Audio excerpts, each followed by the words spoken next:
आप अंतक के मालिक के भी मालिक हैं, यानी यमराज के, आप यमराज को भी मारते हैं। अंतक के भी आप कांत हैं, माने यमराज के भी आप स्वामी हैं, और अगर उसके ऊपर भी कोई स्वामी होता होगा तो आप ही हैं। कहा गया कि भयानाम भयम भीषणम भीषणानाम गति प्राणिनाम पावनम पावनानाम। कहा जाता है कि भयानाम भयम, भय भी आपसे डरता है, डर को भी आपसे डर लगता है। कहा गया ईश्वर के बारे में, शिव के बारे में, भयानाम भयम, आप भय के भी भय हैं। अगर कोई चीज बहुत भीषण है, बहुत भीषण है, तो कहा गया भयानाम भयम भीषणम भीषणानाम। अगर कोई चीज बहुत भीषण है, आप उससे भी भीषण है। तो शिव के बारे में दोनों बात हमेशा कही जाती है, क्योंकि ईश्वर तो सब कुछ है। शिव का नाम ईश्वर है, ईश्वर का नाम शिव है, दोनों बात कही जाती है। तुरंत कहता है गति प्राणी नाम पावनम पावना नाम। कहा कि आप तो प्राणियों की गति हैं, मंजिल हैं, आप प्राणियों का उद्देश्य हैं आप।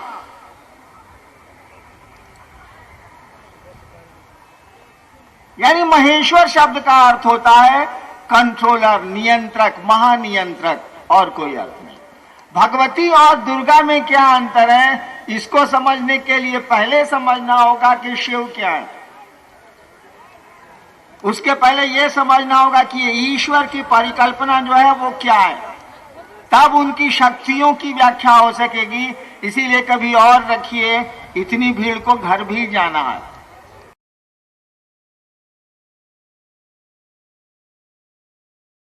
परमात्मा की इच्छा से पूरी की पूरी सृष्टि बनी है। शिव ने चाहा है और पूरी की पूरी सृष्टि उत्पन्न हुई है और पल प्रतिपल टूट रही है। उसकी इच्छा में बड़ी ताकत है, हमारे आपके इच्छा में भी ताकत है। उसकी इच्छा में बड़ी ताकत है, वो इच्छा करता है और सृष्टि की उत्पत्ति, स्थिति और लय का क्रम पल प्रतिपल चल रहा है। यानी शक्तियां उस शिव की इच्छा है और उसकी इच्छा में इतनी ताकत है कि सृष्टि का क्रम चल रहा है, उत्पन्न हो रही है, रह रही है और टूट रही है।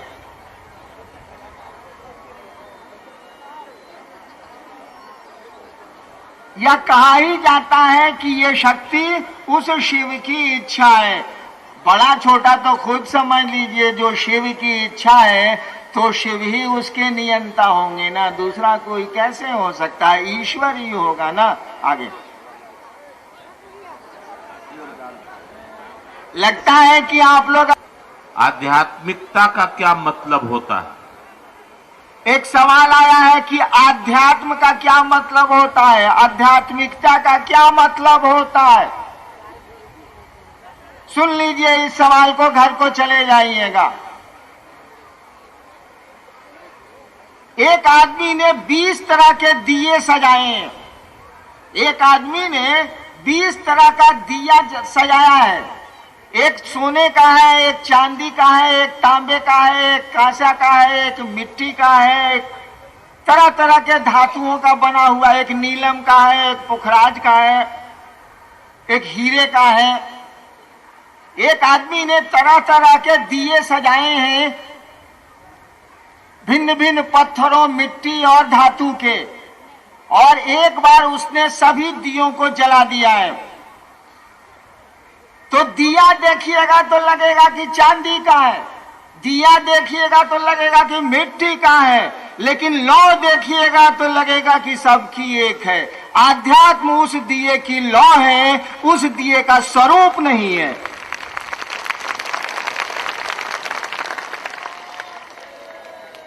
समझ रहे हैं ना? आध्यात्म क्या है? भिन्न भिन्न आदमी नजर आ रहे हैं, लाखों करोड़ों, दुनिया की आबादी 6.5 अरब है। 6.5 अरब भिन्न भिन्न लोग नजर आ रहे हैं। किसी के अंगूठे का निशान नहीं मिलता है एक दूसरे से। कहा कि इसके भीतर जो ज्योति जल रही है, इसके भीतर जो ऊर्जा काम कर रही है, इसके भीतर जो प्राण काम कर रहा है, अरे उस पे नजर डालो, वो सब में एक ही है। दिए का धातु अलग हो सकता है, दिए का स्वरूप अलग हो सकता है, रंगीन और मटमैला हो सकता है, दिए में जलने वाली लौ तो एक ही है। कहा यही आध्यात्म है और कुछ नहीं।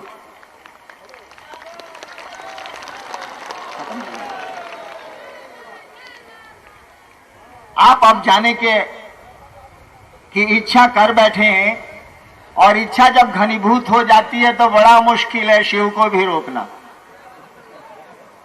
देखिए, एक बात मैं आपसे कहना चाहता हूं, सुनिए। ऐसी हड़बड़ी कुछ नहीं है। मैं 14 साल तक रात के 11 बजे स्मशान में जाता था और सुबह 3 बजे लौटता था, और ऐसा भी नहीं था कि मेरे घर में गाड़ी नहीं थी, पैसे नहीं थे और व्यवस्था नहीं थी।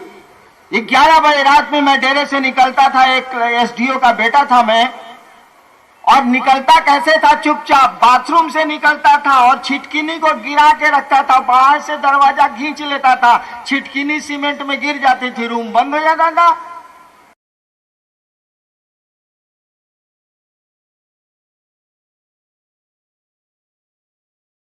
अब मेरे बाबूजी आके रात में जानते थे कि ससुराली भाग गया होगा मसान, आते थे तो मेरी चौकी पर ईंटा रहता था, मैं ईंटा तकिया के रखता था,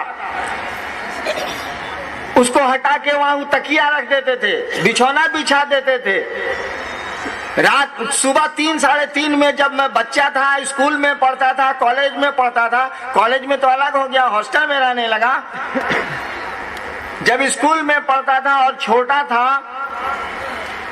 तो 11 बजे रात में चुपचाप उस जान लीजिए स्मशान में टॉर्च नहीं ले जा सकते, वहां कंबल लेके नहीं जा सकते, मिट्टी पर बैठिएगा तो मिट्टी के भीतर से कीड़वा काटेगा साला। अब डरो लगता है, ऐसा थोड़े है कि आप आदमी हैं हम आदमी नहीं, ये कुकुर है, डर तो हमको भी लगता है। तब जाते थे और 3 बजे भोरे लौटते थे, मिला कुछ नहीं। 14 साल के बाद महादेव गुरु हो गए तो सब मिल गया। महादेवा फंसा दी, इसकी दूसरे को समझाओ। अब गुरु फंसा देगा तो चेला क्या करेगा? कोई उपाय तो नहीं है, मन करे ना करे साला करना तो हिले है, क्या करिएगा। देखिए, औरंगाबाद के जसोइया मैदान में ये शिव गुरु महोत्सव, आप इतनी दूर से परेशानियों में और कष्ट उठा के चले आए हैं भी कष्ट उठा के, अभी लौटना भी है, रात बाकी है। मुझको सौभाग्य मिला, आपने मुझको इस शिव महोत्सव में, शिव गुरु चर्चा में बुलाया, मेरा अहोभाग्य। मैंने कहा नहीं, कल रात 2 बजे इधर से गुजर रहा था, मन में आया कि इस मिट्टी को प्रणाम करूं कि ये मिट्टी धन्य है जहां शिव गुरु की चर्चा होने वाली है। और ये मैं बात नहीं बना रहा, मैं महादेव का चेला हूं, बात नहीं बनाता, जितना बुझाएगा जितना करता हूं उतना बोलता हूं, डपोर संखी नहीं हूं मैं। और मैं महादेव की सौगंध खा के बोल रहा हूं कि मेरे मन में ये भाव आया था कि उतर के इस मिट्टी को प्रणाम करते हैं। कैसी ये मिट्टी है जहां शिव गुरु चर्चा का आयोजन हुआ है, मामूली बात थोड़े ही है। जिंदगी भर हम लोग धरती का चिंतन करते हैं, और कोई क्षण मिल गया, कोई घंटा मिल गया, कुछ समय मिल गया शिव की चर्चा करने का, शिव गुरु की बात कहने का, सुनने और सुनाने का। अरे क्या बात करते हैं, हमारा आपका तो सौभाग्य है ही, इस मिट्टी का सौभाग्य है, इस औरंगाबाद का सौभाग्य है। सोचिए तो जरा, शिव गुरु की चर्चा हो रही है और इतने सारे लोग इकट्ठे हैं, नजर डालिए तो आदमी ही आदमी नजर आता। मैं आपको तो कुछ लौटा नहीं सकता, कुछ दे नहीं सकता, लेकिन महादेव का चेला हूं। शिव मेरे गुरु हैं, शिव का मैं शिष्य हूं। जहां तक लोग दिख रहे हैं और मेरी आवाज जा रही है, उन सारे लोगों के सुखमय शिवमय जीवन की मैं कामना करता हूं। उनका जीवन सुखमय हो, शिवमय हो। और महादेव का चेला हूं तो जब तक चेला हूं कुछ परवा तो बोल ही नु बाहो। अरे जबले हम दरोगा बानी, हटा दिहन तो हटा दिहन, जले बानी वो दिन तक तो हुक्बे नु करे। तो जब मैं महादेव का चेला हूं तो चेला के रूप में छोटको मोटको तो परवा होगा ही। जब तक चेला है बस हटा देंगे, महादेव हटा देंगे तो घरे चले जाएंगे, अभी तक नहीं हटाए। तो शिव के शिष्य के रूप में अनाधिकार आपको ये आशीर्वाद देता हूं कि आप शिव के सचमुच शिष्य होइए। आपकी बोली में इतना आकर्षण हो, इतना प्रभाव हो कि संसार का एक एक आदमी उस शिव से सचमुच में जुड़ जाए शिष्य के रूप में। इस आशीर्वाद के साथ, अपने गुरु से इस प्रार्थना के साथ मैं आप सबों के चरणों में अपना प्रणाम निवेदित करता हूं। आप मेरा प्रणाम स्वीकार करिए।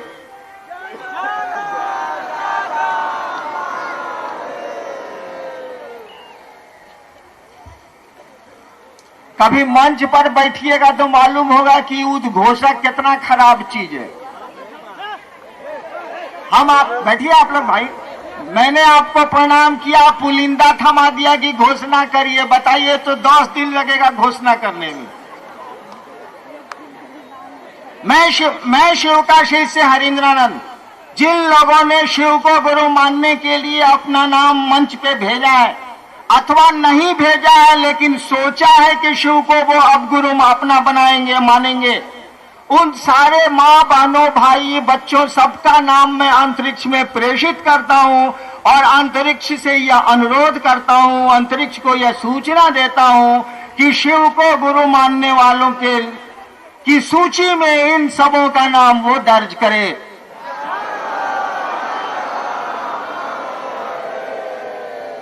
आप तो जा रहे हैं, मैं अभी बैठूंगा, भजन उजन सुनूंगा। जाइए, ठीक है, मेरा प्रणाम फिर से स्वीकार कर लीजिए, अपना आशीर्वाद मुझको देते जाइए।